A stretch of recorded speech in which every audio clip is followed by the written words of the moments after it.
অবশেষে বৃন্দার চক্রান্ত ভেস্তে দিয়ে চ্যাম্পিয়ন ট্রফি জিতে অভিমান ভুলে মাকে জড়িয়ে ধরল বিহু।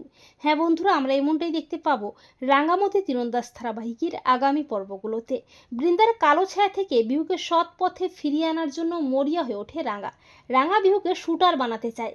রাঙা বিহুকে শুটিংয়ে জোনাল চ্যাম্পিয়নশিপে নাম দিতে বলে, কিন্তু মায়ের ওপর অভিমান করে বিহু কোনো মতেই কম্পিটিশনে নাম দিতে চায় না।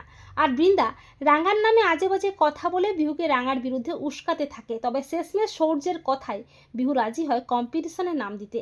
সৌর্য বিহুকে বলে, রাঙামতি তীরন্দাজ তোর মা, উনি চাই তুই কম্পিটিশনে পার্টিসিপেট করিস। বিহু বলে ঠিক আছে, আমি রাজি। রাঙা বিহুর নাম দিয়ে দেয় জোনাল চ্যাম্পিয়নশিপে। চ্যাম্পিয়নশিপ শুরু হয়ে যায়, বিহু চলে যায় গ্রাউন্ডে। বিহুর সাথে রাঙা, একলব্য ও বসুবাড়ির সবাই আসে, এমনকি বৃন্দাও আসে।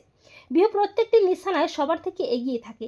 রাঙা তো খুব খুশি, কিন্তু শেষ মুহূর্তে মায়ের ওপর অভিমান করে বৃন্দার কুচক্রান্তে বিহু নির্দিষ্ট লক্ষ্যে শ্যুট না করে দূরে দাঁড়িয়ে থাকা একজন লোকের দিকে নিশানা করে বন্দুকের গুলি ছোড়ে। কিন্তু ঠিক তখনই রাঙা তীর ছুঁড়ে বুলেটটাকে ভেঙে চুরমার করে দেয়। এটা দেখে সবাই চমকে ওঠে। রাঙা বৃন্দাকে বলে, তুই যতই কুচক্রান্তটা করিস না কেন, শেষমেশ কিন্তু জিতবে মায়ের ভালোবাসাটো। রাঙা বিহুকে বলে, বিহু মা, মা আমার, তুই কেন এমন করছিস মা?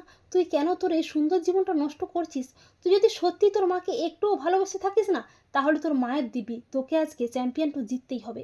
এরপর রাঙা অথরিটির কাছে কাতর অনুরোধ করে বলে, এটা একটা মায়ের হাহাকার কান্না, অস্তিত্বের লড়াই সন্তানের কাছে। তোরা আর একটিবার মোর মেয়েটুকে সুযোগটা দে। রাঙার কাতর অনুরোধে অথরিটি বিহুকে আর একবার সুযোগ দেয়। শেষমেশ বিহু তার অদম্য নিশানায় লক্ষ্যভেদ করে চ্যাম্পিয়ন হয়ে ট্রফি জিতে নেয়। এটা থেকে সবাই আনন্দে মেতে ওঠে, কিন্তু বৃন্দা প্রচণ্ড ভয় পেয়ে যায়। আর বিহু সমস্ত অভিমান ভুলে রাঙাকে জড়িয়ে ধরে মা বলে হাউমাউ করে কাঁদতে থাকে। আর বলে যে, আমাকে ক্ষমা করে দাও মা, আমি বুঝতে পেরেছি মায়ের ভালোবাসার কাছে সব চক্রান্তই ব্যর্থ। মায়ের ভালোবাসা থাকলে গোটা পৃথিবীকে জয় করা যায়। তো বন্ধুরা, তোমরাও এটাই চাও তো যে অবশেষে বৃন্দার চক্রান্ত ভেস্তে দিয়ে চ্যাম্পিয়ন ট্রফি জিতে নিয়ে অভিমান ভুলে মাকে যেন জড়িয়ে ধরে বিহু? কমেন্ট করে এক্ষুনি জানিয়ে দাও তোমাদের মতামতটি।